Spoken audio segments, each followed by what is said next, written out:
তো আমাদের বাড়ির পাশে ছোট একটি পুকুর রয়েছে। সেই পুকুরে আমরা মাছ ধরবো।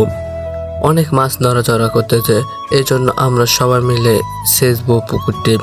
তো পুকুরে প্রচুর মাছ নড়তেছে, এর জন্য সর্বপ্রথম আমি পুকুরের মুখটা বাঁধলাম যেন মাছগুলো বের হয়ে না যায়। তো আমাদের টিম মেম্বাররা সবাই আসতেছে পুকুরটি ছেঁচার জন্য। তো টিম মেম্বাররা সবাই কাজ করতেছে এবং কাজ করতে করতে আমরা একটি মাছ পেয়ে গেলাম। এরপর আমরা পুকুরটি ছেঁচা শুরু করে দিলাম। তো অনেক জোরে আমাদের ছেঁচা দরকার, চারদিক দিয়ে ছেঁচতেছি সবাই মিলে। তো পানি কিন্তু রয়েছে প্রচুর, এই জন্য আমাদের একা ছেঁচা সম্ভব নয়, এই জন্য আমরা 2-3 জন মিলে ছেঁচতেছি। প্রথমে মাছ ওঠা শুরু করে দিয়েছে। যদি পানি আরো কমে কিরকম মাছ উঠবে আমরা জানি না। তো আমরা ছেঁচলে বুঝতে পারবো কতগুলো মাছ পাওয়া যাবে সেখানে। অলরেডি কিন্তু কিছু মাছ উঠেই গিয়েছে আমাদের ডালাতে। তো পানিও কিন্তু শুকিয়ে এসেছে প্রায়।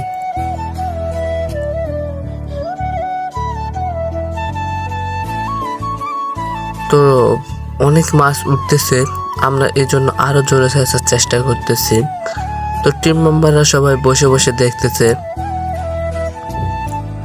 তো পানি কিন্তু অলরেডি শুকিয়ে এসেছে এবং মাছগুলো নড়াচড়া করতেছে। আমরা কিন্তু অলরেডি অনেকগুলো মাছ পেয়ে গেছি এবং সেই মাছগুলো বাঁচতেছে আমাদের টিম মেম্বারগুলো, কারণ ডালাতে থাকলে সবগুলো মাছ পচে যেতে পারে। এই জন্য সবাই বাঁচতেছে মাছগুলো।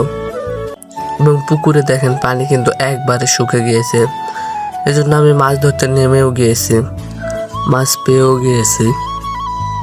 তো আমাদের ডালাতেও প্রচুর মাছ রয়েছে এবং আমাদের বালতিতেও প্রচুর মাছ রয়েছে। তো আমরা হাসতে শুরু করে দিয়েছি, 2 জন মিলে মাছ ধরা শুরু করে দিয়েছি। আমরা 2 জন চারদিকে ঘাটাঘাটি করতেছি দেখে কতগুলো মাছ পাই।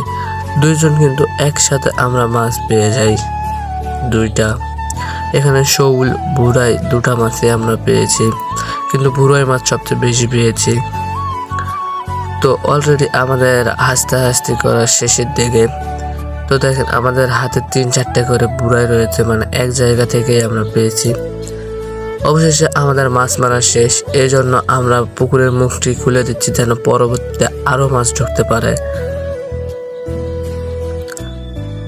তো তারপর আমরা টিম মেম্বারকে বললাম সবাই চলো আমরা মাছগুলো সুন্দরভাবে ধুই। তার আগে আমরা কাঁটাগুলো ফেলে দিলাম। এরপর টিম মেম্বাররা সবাই মিলে চলে গেলাম মাছগুলো পরিষ্কার করার জন্য। তো মাছ মারতে মারতে কিন্তু সন্ধ্যা লেগে গিয়েছে, যার কারণে আর পরিষ্কার কিছু দেখা যাচ্ছে না। এরপর টিম মেম্বাররা সবাই আসলো এবং আমরা মাছগুলো ডালাতে ঢেলে নিলাম। এরপর আমরা এগুলো সুন্দরভাবে ধুবো। তো সুন্দরভাবে পরিষ্কার করলাম সবাই মিলে, মাছগুলো পরিষ্কার করে আলাদা করলাম সবগুলো মাছ পরিষ্কার করা শেষ। এবং আজকে এই পর্যন্ত ভিডিও। তো আশা করি ভিডিওটা ভালো লাগছে।